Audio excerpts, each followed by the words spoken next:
बिस्मिल्लाहिर्रहमानिर्रहीम। एक बादशाह की चार बीवियाँ थीं। बादशाह चारों से बहुत ज़्यादा मोहब्बत करता था, मगर चौथी बीवी उसकी नूर निगाह थी। बादशाह अपनी चौथी बीवी के लिए कीमती तहफ़ लाता और बाकी बीवियों से बढ़कर उसकी तरफ अपना झुकाव रखता। बादशाह की तीसरी बीवी इंतहाई खूबसूरत थी और बादशाह अपनी दरबार में उसको अपने साथ ताक कर बिठाता था। बादशाह की दूसरी बीवी समझदार, बुर्दबार, मेहरबान, तहम्मुल वाली खातून थी और बादशाह जब भी किसी मुश्किल से दो चार होता था, अपनी दूसरी बीवी से मशवरा करता और उसके मशवरे से फ़ायदा हासिल करता।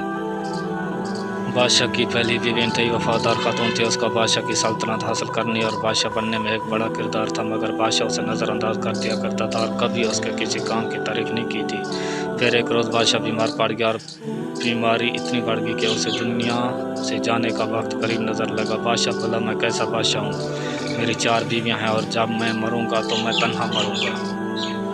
फिर वो अपनी चौथी बीवी से बोला, मेरी नूरे नज़र, मैं मरने वाला हूँ, मैं चाहता हूँ तुम भी मेरे साथ चलो ताकि कब्र की तन्हाई में मेरा साथ दे सको। चौथी बीवी ने बादशाह की बात सुनकर मुंह दूसरी तरफ फेर लिया और फिर कमरे से बाहर चली गई। दूसरी दफ़ा बादशाह ने अपनी तीसरी बीवी से यही दरख्वास्त की, मगर उसने भी साथ चलने से इनकार कर दिया। दोनों बीवियों की ऐसी शर्त महरी देखकर बादशाह का दिल डूबने लगा, तो उसने दूसरी बीवी से साथ चलने की दरख्वास्त की। दूसरी बीवी बोली, बादशाह सलामत, आप खुद ही फतो फरमाते हैं, मरने वालों के साथ मरा नहीं जाता, लिहाजा ये मंजिल आपको तन्हा ही पार करना पड़ेगी।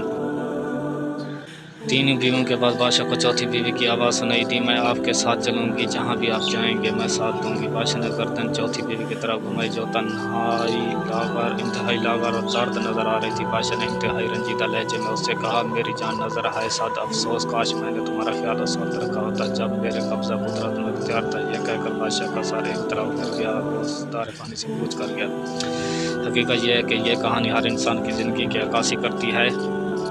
हर इंसान की ज़िंदगी में चार बीवियाँ होती हैं। चौथी बीवी उसका जिस्म है, जिसको तवा ना रखने के लिए वो सारी ज़िंदगी कोशिश करता है, मगर एक दिन उसे ये जिस्म छोड़ना पड़ता है। तीसरी बीवी उसका माल और मनसब है और मरने पर ये भी छूट जाते हैं और दूसरी में तकसीम हो जाता है। दूसरी बीवी अजीज़, रिश्तेदार, दोस्त, अहबाब हैं जो इंसान के मरने के बाद कब्र तक उसका साथ देते हैं और फिर वापस अपनी आर्जी ज़िंदगी की तरफ लौट जाते हैं। पहली बीवी इंसान की रूह है और सारी ज़िंदगी खूबसूरत जिस्म हासिल करने की चाहत, दौलत और शौकत हासिल करने की आरज़ू और अज़ीज़ रिश्तेदार और दोस्तों की महफ़िल हमें इसकी तरफ गौर करने का वक्त नहीं देती और जब हमें इसकी ज़रूरत पड़ती है तब तक ये ज़ईफ़ और लाग़र हो चुकी होती है।